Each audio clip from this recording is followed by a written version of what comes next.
Баршаңызға сәлем, сіздермен Айнұр. Менің каналыма қош келдіңіздер. Бүгінгі видеода осындай жұқа дәмді лаваштың рецептімен бөлісетін боламын.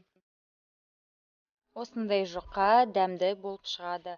Ортасына түрлі начинка салып орасаңыздар болады. Бізге қажет ингредиенттері ол 200 грамм ұн, 100 миллиграмм ыстық су, жарты қасық тұз және 1 ас қасық сұйық май. Ыстық суымызды ыдысқа құямыз, тұзымызды салып, майымызды құямыз.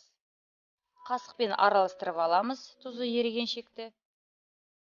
Одан кейін ұн салып, қамыр илейміз.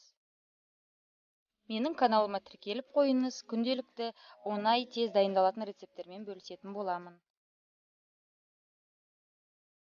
Міне тестамыз иледік, ыдысқа салып, бетін жауып 10 минутқа қойып қоямыз. 10 минут өткеннен кейін бөліктерге бөлеміз.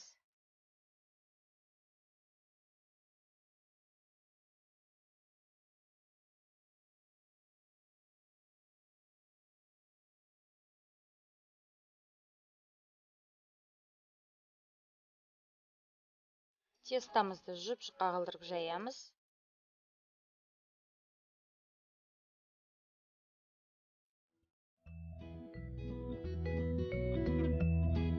Міне осылай видеодағыдай жұп-жұқа етіп жаямыз.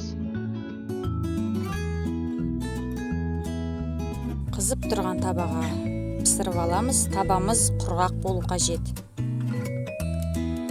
Осылай екі жағынан пісіріп аламыз. Одан кейін су жағамыз.